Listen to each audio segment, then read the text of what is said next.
Vice President of Operations and Talent Initiatives at the CAQ.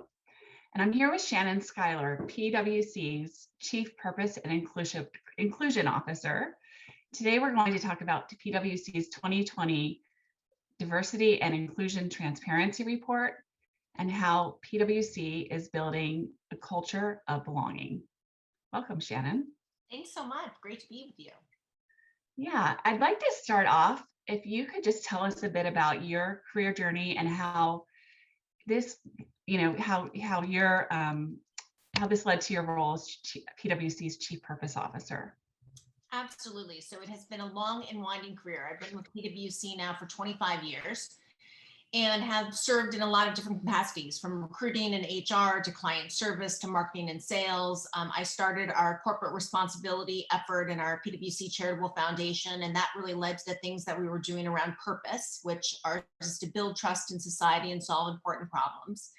And then that really evolved to the work that Tim Ryan and other CEOs did around CEO Action for Diversity and Inclusion starting in 2017. And then that continued to evolve until I took over the role of Chief Diversity Officer in addition to the Purpose Officer in 2019.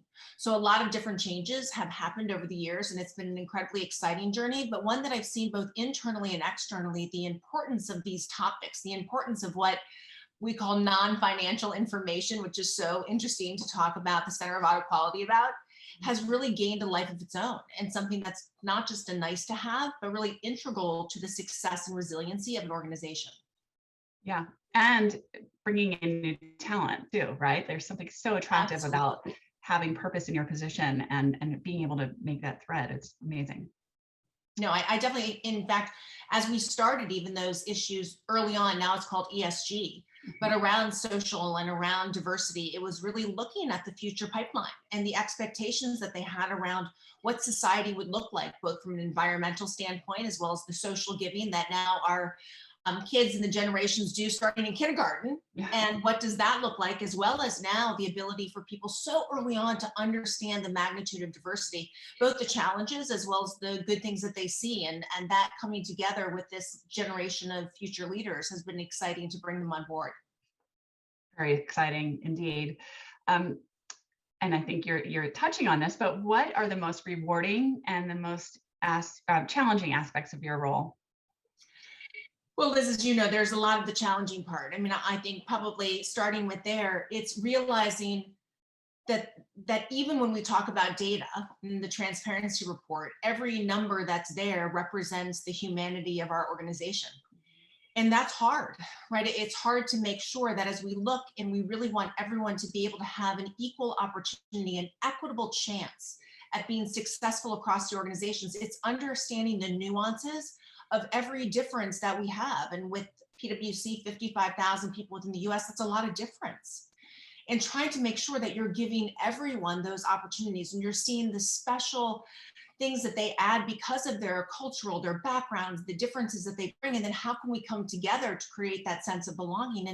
And that's a challenge, because every time you get it wrong or not exactly right, you know that there's a person behind that you want to be empathetic for what that means for them. And I think that that's a challenge. And certainly over the course of the last 18 or so months, the things that we've seen play out, certainly within our own communities and nationally and globally, are just so heart-wrenching. And knowing that our people are trying to serve their clients and to serve their communities and their families, and then having to deal with the emotional outrage and devastation is something that you want them not to go through. And so I think that that's incredibly hard about the roles that we have, but we need to figure out how to continue to make progress.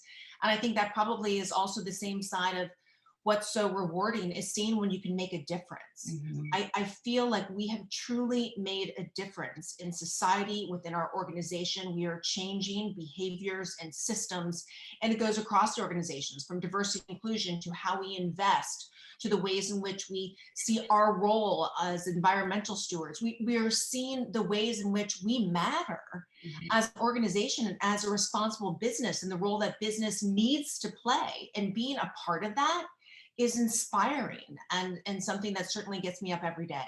Yeah. It's maintaining optimism is a key part of this work, I think, and accepting those challenges and continuing to push the boulder up the hill, I think is Right. Absolutely. the way to think about it. So what was the impetus to publicly share PwC's D&I strategy and firm-wide demographic data? Well, it's interesting. We have certainly focused on this journey for over 20 years. And one of the things that Tim really wanted to do when he took on his role of senior partner was to be able to share our data and to figure out when. And as luck would have it, we actually plan to release it this coming summer. But with the murder of George Floyd, we met and said, what else should we be doing? And the one thing that we were really focused on is that our people had to understand that although some might think we talk about diversity and inclusion too much, we're not. Mhm. And the way in which to do that was to become very transparent with our data and to be able to show where people were and to show where they were and to show what promotions looked like and to show the representation at various different levels and how people were moving through the organization, and to hold that up and say, yes, there's some places that we've been doing really well, but there's some places that we would have expected much more of ourselves. And we thought that it was so important that they saw that. So the impetus of our report was internal. I mean, we knew, obviously, when you release a report to 55,000 people, it's going to get external pretty quickly. And so obviously we're prepared for that. But the reason and the way in which we did it was focused on, we wanted our people to see themselves. We wanted them to see their journey and the journey of their colleagues. So this was no longer something that you had a diversity group or human capital or senior leadership alone looking at. Everyone realized that they had an impact in the daily interactions that they were having to drive an experience at parity across everyone at the firm. And we felt that that was incredibly necessary to do in order to really have our journey take it to the next level and to really be able to accelerate our pace. Excellent. Can you tell us about how PwC's D&I strategy has evolved from a series of programs to more intentional, and targeted interventions into people's career journeys? Absolutely. I think for a long time, companies were really focused on how do we deliver programs especially for the minorities within our organization, to help them get better and to fit within the organization. And they were great programs. And there were programs that tried to get at the needs and did for many. And it really had people realize the collection and the size of diverse populations within the organization. But for us and others, there was a move that needed to be made from people having those opportunities and it actually changing the behavior of the majority. And I think what we've looked at now is how, if we have programs, how is the majority and the white male majority especially a part of those programs? How is it not just sending a group of diverse individuals to an experience to learn when they would just come back, and if other people haven't learned other behaviors too, it doesn't work. And so really focusing on how do we make sure that the majority actually has more of those efforts and more understanding of the behavioral change in the mirror that they need to hold up, and less about we need to do something to enable someone to change or to enable them to be a part of a culture, because it's not about that. It's about everyone belonging the way they are and bringing people in that way. And so I think that helped us to move and to start to shift, as well as looking at the data. We are a very data-driven organization. And when you look at the data, we could see the things that were not happening. And even with the emphasis and the constant talk about it, we weren't changing the numbers and we weren't actually making that progress. And I think it's a very careful line, because I think people can change the numbers, right? You can change the numbers tomorrow, but changing the numbers in a way that actually shows the sustainability of your systems and behaviors for the long term is really what we're now digging into, but being very intentional and really saying, this is the group that's having a challenge at this area. How do we change that? What levers do we need to pull? Instead of saying this has to be one size fits all for everyone, it's very intentional. And I think that has really helped us to be able to move to the next level. Excellent. And so much of what we're talking about, I mean, this is major change management transformation, and which requires mindset shifts. And I'm curious how and what steps you have taken or did take to get buy-in and commitment from your leadership into adopting your D&I strategy and these intentional actions. Well, Liz, as you know, I probably had it a little easier than others. Tim Ryan, when he took on his role, one of the things that he very clearly saw from the beginning was that diversity and inclusion was not talked about in a way that truly changed the outcomes. And so he has been incredibly committed, and it's his commitment that has helped to push us to say others should be on the path. But I think it's also been really digging in and to show people the data. I mean, I think one of the things that people tend to be afraid of is people don't want to share diversity data because they're worried about the risk and they're worried about the lawsuits and those things. And even within PwC, a very few subset of leaders actually had all of the data.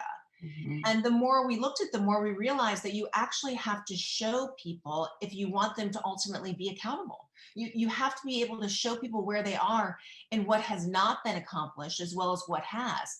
And I think for us, it was saying, we're ready to take that step and we're ready to be transparent. And that started with the leadership team, then could look to the next levels. And then we had the courage to say, okay, let the next level have it, and the next level have it. So going from 100 partners at PwC, seeing the data and understanding what was happening on the ground, to 3,800 in a very short period of time. Yes, we have to monitor and say, what is that risk? But more so, what is the energy for people to know and to understand and realize that even though you think you're doing the right thing, you might not be actually carrying that through to decisions that impact people at equitable and parity outcomes. And I think that's where we really saw the push, but it was truly Tim who said, we can't be afraid of this. Yeah. Yeah. Does take courage. And then it's also looking at the risk of what happens if you don't do anything too, right? Absolutely. Yeah. And when looking at your data, your 2020 data overall, what do you think is the most encouraging that you're seeing, and where do you see challenges? So it was interesting as we went through and we decided on our 14 KPIs. The areas that we were really encouraged by very clearly were where we were with pay equity. We do a rigorous process 4 times a year on that, and any gaps that happen in any of those different things we correct immediately. So we were very confident and comfortable with where we were, and impressed with where we were ourselves. We were very encouraged by where we had gone with our supplier diversity, specifically minority-owned businesses, and looking at the investments that we're having, as well as setting up different opportunities for accelerators and encouraging more companies to be in the space that we could use them as vendors. And then certainly, especially campus recruiting. We, over the course of the last 2 years, have gone from about 5 to 35 HBCUs and MSIs, and really increased our population, saying for us, we actually don't believe that it's a pipeline issue. We're just not looking in all the places that we can. And so really saying, what does that look like to be intentional and to really broaden that up? And what we've seen is a dramatic increase from 700 in our early ID programs around interns to 2,000. Like we're seeing just a huge influx of individuals come in now who are diverse at that entry level, and working now to say, how do we continue to work with those individuals and to have them become a part successfully of the PwC journey? And then how do you look at how that journey can come faster? I mean, I've been with the firm again for a very long time, and we have some common things of how long it takes to get partner. And frankly, our folks coming in now are so much ahead of where we were 20 some years ago at entering, and we have to look at things differently and look at the rate of change and pace and learning and how to get to leadership in different ways. And I think that takes a really bold look at your culture and what you should do differently. Yeah, it is. We are moving at such a rapid pace right now. It feels overwhelming at times, and I think that it's to be ahead of all this is, and as PwC has with getting the first transparency report out, I think has been quite an accomplishment in itself. So kudos. What advice would you give to other firm leaders that are considering sharing their demographic data? It was interesting. After we released our transparency report, we actually have counted them. I've had 432 discussions with companies about it, because people want to know how to do it, what to do, what were the bad things that happened, what were the good things that happened. And we've been very open and sharing those, because this journey has to be one that we're all in together. This will only change as we look at diversity and inclusion as no longer a competitive issue, but a societal issue, if we share what we know and what we don't know. And I think the number one thing that I hear is people are afraid. When they're afraid to release it because they're not where they think they should be, they're not where they think their people should be, they're worried about external organizations, they're worried about that. And at the end of the day, but the data is the data, and people will get the data. And would you like to tell your own narrative about your journey and why you are where you are, but then the investments that you look to make to get to someplace else. And so there's a lot of conversations about that. I think the second thing we hear a lot of is, how do you get the data? I mean, you think about organizations here, PwC has been around for 170 years. And when you think of all the data systems that we have in the firm and all the different ways that you pull this data together for a transparency report, it's quite a process. And trying to make sure that you can put things out very credibly and really maintain that that information is as accurate and as valuable as financial information. I think people are worried about that hurdle and worried about the data that they might have on the back of, Excel sheets and sticky notes, and how does that suddenly become something that you stand behind? And then lastly, I think people are worried that we're right now in a place where there's fear that people want to capitalize on the bad news. They want to capitalize on the gotcha moment and those stories. And I think what we've seen is we do have a short window where organizations that are owning it and saying, this is where we are, and we're going to own the challenges that we have, as well as where we have seen success, that whether it's media, whether it's stakeholders, whether it's regulators, whether it's employees, whether it's your shareholders, are going to give you some time to figure out the strategy and set some opportunities and aspirations to be better. And I think they want to hear that and understand, what does that look like? And again, get past that worry that, is it worse to put it out than keep it in? And what we're realizing is, no, it's getting it out actually gives you a whole another level of conversations to have, that when you are nervous about it, you just can't have. Yeah. And, there is just the shared challenge, right? I think that's the other thing. There's this commonality with so many organizations that are facing these same challenges, and by putting it out there and being able to have those conversations openly, and recognizing that this is a collective challenge that we have to face together, I think it's super helpful. No, and I do think it's one of those two that I am heartened by the number of organizations that want to talk, right? Yeah. And are looking at how to do this. And you look at what happens on a daily basis in society, and you look at the inequities that are out there. And I also feel so empowered and privileged to be a part of the business community that can make change. I mean, when you think about, CEO Action, here, 2,000 CEOs representing almost 15 million employees, and, think about their families and their, like, that's power, right? Yeah, that's the ability to truly get to a tipping point where an individual organization, to your point earlier, pushing the boulder up the hill, that's just not where we can be right now if we really want to realize powerful and sustainable change. Yeah, and accelerate, like you said, by multiplying by so many organizations. Well, Shannon, this has been great talking to you. Thank you so much for your time and for all that you're doing to push that boulder up the hill.